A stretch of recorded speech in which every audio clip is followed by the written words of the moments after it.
मध्यम वर्ग परिवार के बेटे को 10वीं कक्षा में 90% मार्क्स मिले। पिताजी हाथ में मार्कशीट लिए खुशी से अपनी बीवी को आवाज लगाते हुए बोले, अरे सुनती हो, कुछ मीठा बनाओ जल्दी से, 90% मार्क्स मिले हैं तुम्हारे लाडले को। सुनते ही वो किचन से दौड़ी दौड़ी आई और बड़े उत्साह से बोली, अच्छा कहाँ है रिजल्ट, दिखाइए ना मुझे भी। उतने में ही बेटा हंसते हुए बोला, क्या पिताजी आप भी, उसको क्या रिजल्ट दिखा रहे हो, उसको क्या पढ़ना लिखना आता है, अनपढ़ है ना वो। आंखों में आए आंसू अपने पल्लू से पोंछ के वो कुछ मीठा बनाने के लिए किचन में चली गई। यह देख पिताजी मन ही मन बेचैन हो गए और अपने बेटे से बोले, अरे हाँ रे, ये बात तो तुमने सच बोली। थोड़ी देर रुके आगे बोले, जब हमारी शादी हुई थी ना, शादी के 3 महीने में ही तुम्हारी माँ गर्भवती हुई। शादी के बाद हम लोग कहीं घूमने के लिए गए ही नहीं। हमने एक दूसरे को ठीक से समझा ही नहीं। तो मैंने सोचा इस टाइम गर्भपात करके एक दूसरे के साथ अच्छा वक्त बिता के, घूम फिर के, जब हम अच्छी तरह से एक दूसरे को जानने लगेंगे तब सोच लेंगे बच्चे के बारे में। लेकिन तुम्हारी माँ ने बड़ी दृढ़ता से ना बोला। बोली, नहीं, वो सब बाद में, वो घूमना फिरना और एक दूसरे को समझना बाद में भी तो हो सकता है ना, अभी नहीं। और तुम्हारा जन्म हुआ, अनपढ़ थे ना वो, जब तुम उसके पेट में थे ना, उसे दूध पीना बिल्कुल पसंद नहीं था। लेकिन तुम्हारे अच्छे स्वास्थ्य के लिए वो 9 महीने तक दूध पीती रही। अनपढ़ थी रे वो। तुम रात को पढ़ते पढ़ते सो जाते थे, शायद तुमको भी पता नहीं चलता। तब वो तुम्हारी किताबें उठाकर तुम्हारे बैग में रखती, तुम्हें सीधा सुलाती, तुम्हें चद्दर ओढ़ती और फिर खुद सो जाती। अनपढ़ थी ना।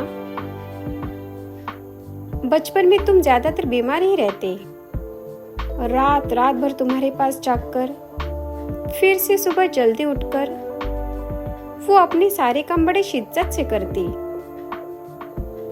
अनपढ़ जो ठहरी, तुम्हें ब्रांडेड कपड़े दिलवाने के लिए वो मेरे पीछे पड़ती, लेकिन खुद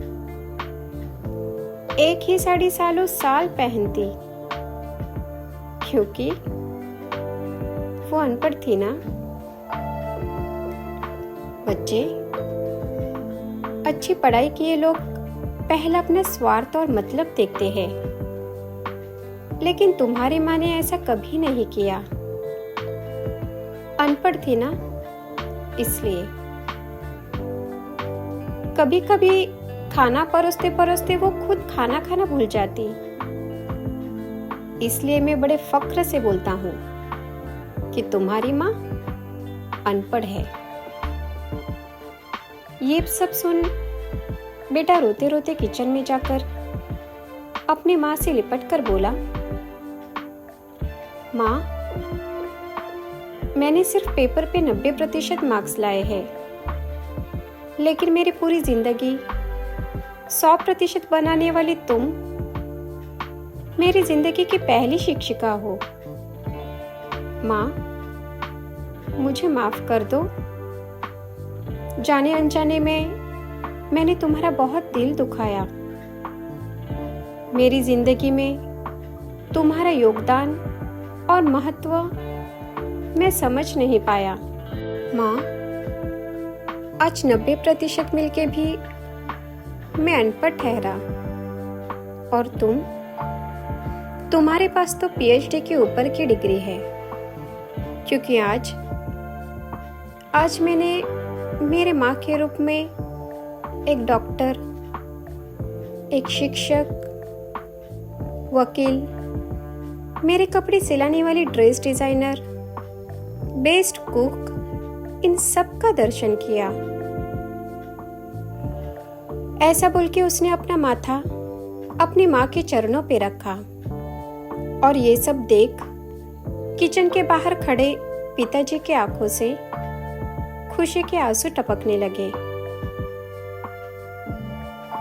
तो मित्रों, जो बच्चे अपने माँ बाप का अपमान करते हैं, बात बात पर उनको नीचा दिखाते हैं, छोटी छोटी बातों पे गुस्सा करते हैं, वो सोचे उनके लिए उनके माँ बाप ने उन्हें बड़ा करने में क्या क्या कष्ट सहा है।